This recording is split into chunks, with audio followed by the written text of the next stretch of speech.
കർത്താവേ, നിന്റെ ഉന്നതമായ നാമത്തിന് സ്തോത്രം ചെയ്യുന്നു. കർത്താവേ, നിന്റെ വിശുദ്ധ പൗരോഹിത്യത്തെ മഹത്വപ്പെടുത്തണമേ. കർത്താവേ, സഭയിലുള്ള സാന്നിധ്യം പ്രകടമാക്കണമേ. 40 വർഷം അർപ്പിച്ച കുർബാന യോഗ്യതയാൽ കൃപാസ്ഥാനത്താരെ ജീവനോടെ പ്രത്യക്ഷപ്പെട്ട പരിശുദ്ധ അമ്മയുടെ പ്രത്യക്ഷീകരണ സ്ഥിരീകരണത്തിനായി ഇന്ന് കൃപാസ്ഥാനത്താരെ നടക്കുന്ന 10,000-കണക്കിന് മനുഷ്യരുടെ പ്രാർത്ഥനയോട് കൂടെ ദൈവവേദനെ ഞാൻ നിന്നെ ഈശോനാമത്തിൽ ആസ്വദിക്കുന്നു. കർത്താവേ, ജോലിയില്ലാത്തവര്, വീടില്ലാത്തവര്, ജീവിതത്തിൽ കലഹങ്ങളും ഭിന്നതകൊണ്ട് പിരിഞ്ഞു താമസിക്കുന്ന ജീവിത പങ്കാളികളെ, കുഞ്ഞുങ്ങളുടെ തെറ്റായ അവസ്ഥകൾ കണ്ട് വിഷമിക്കുന്ന മാതാപിതാക്കന്മാരെ, ശാരീരികമായ രോഗങ്ങളെ അവസരപ്പെടുന്നതും രോഗം ആകുന്നതിന് സമയമെടുക്കുന്നില്ലെന്ന് ഓർത്ത് ഉത്കണ്ഠപ്പെടുന്നവരെയും സമർപ്പിച്ച് പ്രാർത്ഥിക്കുന്നു. ഇന്ന് യാത്ര ചെയ്യുന്നവരെ, ഇന്നത്തെ യാത്രയ്ക്ക് വേണ്ടി വിവിധമായ ഒരുക്കിയിരിക്കുന്ന ലക്ഷ്യങ്ങൾ, കണ്ടുമുട്ടുന്ന വ്യക്തികൾ, സംസാരിക്കുന്ന സംഭാഷണങ്ങൾ, എഴുതുന്ന രേഖകൾ, ഒപ്പിടുന്ന ഡോക്യുമെൻറ്റുകൾ, പങ്കെടുക്കുന്ന ഇൻ്റർവ്യൂകൾ, സെൻഡ് ചെയ്യുന്ന മെസ്സേജുകൾ എല്ലാം കർത്താവിൻ്റെ കൃപയാൽ നിറയപ്പെടാനും നീ ഇന്ന് തിരികെ എത്തുന്ന സമയത്ത് കർത്താവിൻ്റെ കൃപ നിന്നെ നിറഞ്ഞു നിന്നുകൊണ്ട് സന്തോഷം വന്ന് ഉറങ്ങുവാനും ഇന്നത്തെ ദിവസം മുൻനിർത്തി നീ കണ്ടുമുട്ടുന്ന ഓരോ നിമിഷങ്ങളെയും, നിൻ്റെ ഓരോ സമയങ്ങളെയും, സന്ദർഭങ്ങളെയും, എല്ലാ സംരംഭങ്ങളെയും പരിശുദ്ധമ്മ ദൈവമാതാവിൻ്റെ മധ്യസ്ഥത്തിൽ രാത്രിയും തിരിച്ചെത്തുന്നവരെ കർത്താവിൻ്റെ നാമത്തിൽ മാതാവിൻ്റെ മധ്യസ്ഥതയിൽ ഞാൻ നിൻ്റെ ജീവിതത്തെയും നിൻ്റെ കുടുംബത്തെയും ഈശോ നാമത്തെ ആശീർവദിക്കുന്നു. ഈ പാഷൻ നറേറ്റീവ്സ് ഇല്ലേ, പീഡാനുഭവ പ്രവചനങ്ങൾ, ഉയർത്തെഴുന്നേൽപ്പിനെ കുറിച്ച് ഈശോ വധിക്കപ്പെടുമെന്ന് പറയുമ്പോൾ തന്നെ അവർ ഷോക്കായി. പിന്നെ ഉയർത്തെഴുന്നേൽപ്പിനെ കുറിച്ച് അവർക്ക് അത്ര ബോധമല്ല. പക്ഷെ അത് നിഗൂഢമായിട്ട് അവിടെ ഇരിക്കുക. അതുകൊണ്ട് അവർക്ക് ബോധമല്ലെങ്കിലും അവരെ ലളിതമാക്കി ഈശോ അത് കൊടുക്കണില്ല.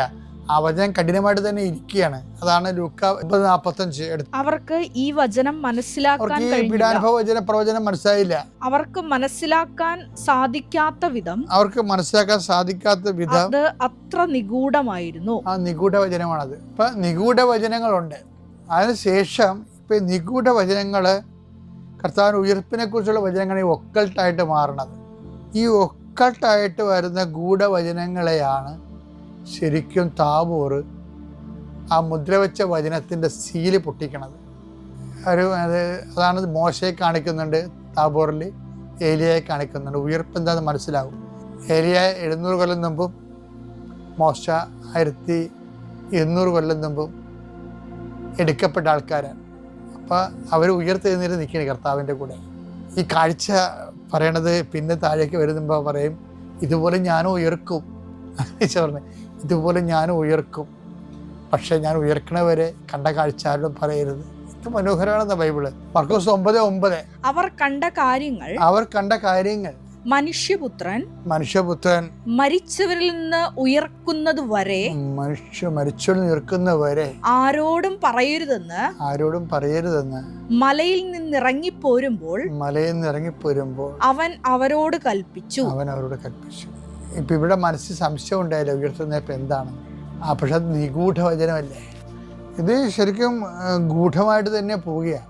കാര്യം മരിച്ചെന്ന് ഉയർക്കുക എന്താണെന്ന് ഈ മോസസിനെ കണ്ടിട്ടും ഏലിയാവിനെ കണ്ടിട്ടും ഈ കക്ഷികൾക്ക് മനസ്സിലായില്ല.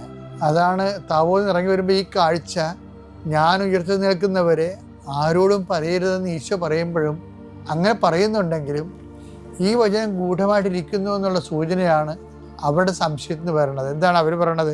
9:10 താബോറിൽ നിന്ന് ഇറങ്ങി കർത്താവ് പറഞ്ഞു, ഈ കാഴ്ച നിങ്ങൾ മാത്രം കണ്ടതാണ്, ഇത് ആരോടും പറയരുത്, ഞാൻ ഉയർത്തെഴുന്നേൽക്കുന്നവരെ എന്ന് പറഞ്ഞപ്പോൾ ഈ മോസസിനെ ഏലിയാവിനെ അവരെ കണ്ടില്ലേ ഉയർത്തെഴുന്നേറ്റ ആൾക്കാരാ. എന്നിട്ട് പോലും മനസ്സിലായില്ല. കാര്യം എന്താണ്? അത് നിഗൂഢ വചനമാണ്. അതാണ് പറയണത്. 9:45 പറയണില്ലേ, ആ വചനം ഗൂഢമായിരുന്നു എന്ന്. ഇപ്പം എന്താ പറയണത്? 9:10 എന്താ പറയണത്? മരിച്ചവരിൽ നിന്ന് ഉയർക്കുക എന്നത് എന്താണെന്ന് ചിന്തിച്ചുകൊണ്ട് അവർ ഈ വചനം രഹസ്യമായി സൂക്ഷിച്ചു. ഇതാണ് വിഷയം. ഇത് ഈശോയുടെ മനസ്സിനെ വളരെ തളർത്തിയിട്ടുണ്ട്. ഇതിൻ്റെ ഒരു മാനസിക അന്തരീക്ഷം വളരെ വല്ലാത്തതാണ്. ഈ 3 പേരെയും, യാക്കോബിനെയും യോഹന്നാനെയും പത്രോസിനെയും കർത്താവിന് ഉയർത്തുന്നതിന് പകരം അതിൻ്റെ ഡമ്മി ആയിട്ട് ഡെമോ കാണിച്ചു. ആര്? ഏലിയാവിനെയും കാണിച്ചു. ഉയർത്തുന്നത് ഏലിയാവിനെയും മോസസിനെയും കാണിച്ചിട്ട് പറഞ്ഞു, ഇതുപോലെ ഞാൻ ഉയർത്തി നിൽക്കും, പക്ഷെ ഞാൻ ഉയർത്തി നിൽക്കുന്നവരെ ഈ കണ്ട കാഴ്ച പറയരുത്. അപ്പോഴും ഈ ഇവരെന്താ പറയണത്? ഉയർത്തി നിൽക്കുന്നത് എന്താണെന്ന് ചിന്തിച്ചത്. ഇതല്ലേ ഉയർത്തി നിൽപ്പെന്ന് പറയണത്. അത് മനസ്സിലാക്കാൻ അത് മറയപ്പെടുകയാണ് ഇവർക്ക്. അത് അവരുടെ പരാധീനത തന്നെയാണെന്ന് എനിക്ക് തോന്നുന്നത്. എന്താ കാണിച്ചത്? താഴെ വരുമ്പോൾ ഈ അപസ്മാര രോഗി, അതിന് വേറെ ഒരു പരാജയവും തോൽവി ഇരിപ്പുണ്ട്. അപസ്മാര രോഗിനെ ചികിത്സിച്ചും പ്രാർത്ഥിച്ചും പരാജയപ്പെട്ട് നിൽക്കുന്ന 9 ശിഷ്യന്മാർ വേറെ. ഏലിയാവിനെയും മോസസിനെയും കണ്ടിട്ടും ഉയർത്തുന്നപ്പോൾ എന്താണെന്ന് മനസ്സിലാകാത്ത 3 ശിഷ്യന്മാർ തൻ്റെ കൂട്ടത്തിൽ. ഈ 12 പേരും കൂടിയപ്പോഴേ കർത്താവ് എന്താ പറഞ്ഞത്? ഇത്ര കാലം ഞാൻ നിങ്ങളുടെ കൂടെ ഉണ്ടായിരിക്കും. കാര്യം തന്നെ ഈ 2 കക്ഷികൾക്കുള്ള പ്രശ്നം എന്താണ്? ഇവരാരും വിശ്വസിക്കണില്ല. അതാണ് ഈശോ ചോദിക്കുന്നത്. ആ അപസ്മാര രോഗി അപ്പം വന്ന് പറയരുത്, നിനക്ക് വല്ലതും സാധിക്കുമെങ്കിൽ എൻ്റെ മകനെ സുഖപ്പെടുത്തി ഞങ്ങളെ സഹായിക്കാൻ പറയും. അപ്പോൾ കർത്താവ് നിൻ്റെ ശിഷ്യന്മാരുടെ അടുത്ത് കൊണ്ടുവന്നു, പക്ഷെ അവർക്ക് ഒന്നും ചെയ്യാൻ കഴിഞ്ഞില്ലെന്നൊക്കെ പറയാണ്. അപ്പോൾ കർത്താവ് ചോദിക്കുക, എത്ര കാലം ഞാൻ നിങ്ങളോട് ഉണ്ടായിരിക്കും? മത്തായി 17:17 യേശു പ്രതിവചിച്ചു വിശ്വാസമില്ലാത്തതും വിശ്വാസമില്ലാത്ത ഈ 9 പേര് മാത്രമല്ലേ, താബോറിൽ നിറങ്ങിയ ആ കക്ഷികൾക്കും വിശ്വാസക്കുറവുണ്ട്. എന്താണ്? ഇതുപോലെ മോസസിനെയും ഏലിയാവിനെയും പോലെ ഞാൻ ഉയർത്തെഴുന്നേൽക്കുമെന്ന് പറഞ്ഞപ്പോഴും, എൻ്റെ ഉയർത്തെഴുന്നേൽപ്പ് കഴിഞ്ഞിട്ട് ഈ ദൃശ്യം പറയാമെന്ന് പറഞ്ഞപ്പോഴും അവരപ്പോഴും ചിന്തിക്കുകയാണ്, എന്താണ് ഉയർത്തെഴുന്നേൽപ്പ്? അത് വിശ്വാസത്തിലാൽ മനസ്സിലാക്കേണ്ട കാര്യമാണെന്നാണ് ഈശോ പറഞ്ഞത്. അതുകൊണ്ടാണ് ഇപ്പൊ ഈശോ ഈ തോറ്റ 12 പേരെ ഒരുമിച്ച് നിർത്തിക്കൊണ്ട് പറയും, വിശ്വാസമില്ലാത്തതും വഴിപിഴച്ചതുമായ തലമുറയെ എത്ര നാൾ. വഴിപിഴച്ചെന്ന് വെച്ച് കഴിഞ്ഞാല് യേശുവിനെ ദൈവികമായി മനസ്സിലാക്കേണ്ട ഒരു വഴിയില്ലേ, അതിന് ഒരു അപഭ്രംശം വന്നിട്ടുണ്ട്. ഇവര് യേശുവിനെ ഭൗതികമായിട്ടാണ് ഇപ്പോഴും മനസ്സിലാക്കേണ്ടത്. പൊളിറ്റിക്കൽ മിസ്സിഹായിട്ടാണ് ഇവർ മനസ്സിലാക്കേണ്ടത്. രാഷ്ട്രീയ ക്രിസ്തുവായിട്ടാണ്.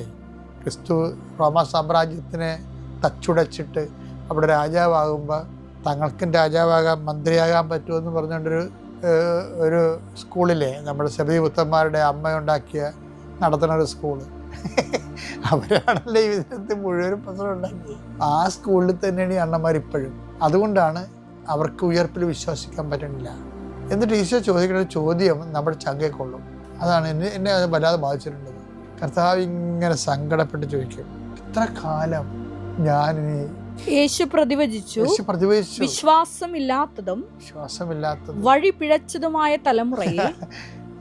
അത് വഴക്കിട്ടറാണ്. കാര്യം താൻ പരാജയപ്പെടുകയാണ് ഇവരെ ഈ വിഷയം മനസ്സിലാക്കുന്നത്. തലമുറയെ എത്ര നാൾ ഞാൻ നിങ്ങളുടെ കൂടെ ഉണ്ടായിരിക്കും. അതാണ് ഒരു ഡെത്ത് പാഷൻ കോൺഷ്യസ്, ഒരു ഡെത്ത് കോൺഷ്യസ് ആണത്. ക്രിസ്തുവിൻ്റെ ഏറ്റവും വലിയ ഒരു സംഘർഷം, ആന്തരിക സംഘർഷത്തിൻ്റെ അടിസ്ഥാനം ഈ ഡെത്ത് കോൺഷ്യസ് ആണ്. അവൻ ഒരേ സമയം മനുഷ്യനും ഒരേ സമയം ദൈവമായത് കാരണം ഡെത്ത് കോൺഷ്യസ് പച്ചക്ക് മനസ്സിലാകും. നമ്മുടെ മരണത്തെക്കുറിച്ച് നമുക്കൊരു ഐഡിയ ഇല്ലല്ല, പക്ഷേ ഈശോയുടെ മരണത്തെക്കുറിച്ച് ഈശോയ്ക്ക് പച്ച സിനിമയിൽ കാണുന്ന പോലെ എല്ലാം കാണാൻ പറ്റും, ദൈവമായതുകൊണ്ട്.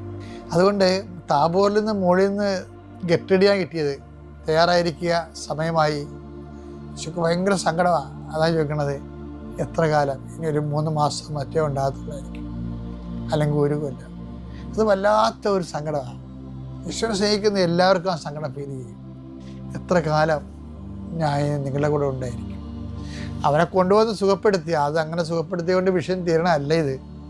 ഇവർ ക്രിസ്തുവിനെ തിരിച്ചറിയുന്നതിൽ തീരുന്നതാണ് ഈ വിഷയം. അങ്ങനെ തിരിച്ചറിയാൻ ഇനി എത്ര കാലം?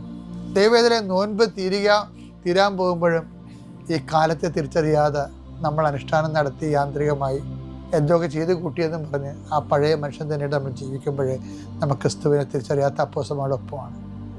ഈ നോൻപിനെങ്കിലും കർത്താവിനെ തിരിച്ചറിഞ്ഞ് സ്നേഹിക്കാൻ ദൈവം നമ്മൾ അനുഗ്രഹിക്കട്ടെ. പിതാവിൻ്റെയും പുത്രൻ്റെയും പരിശുദ്ധാത്മാവിൻ്റെയും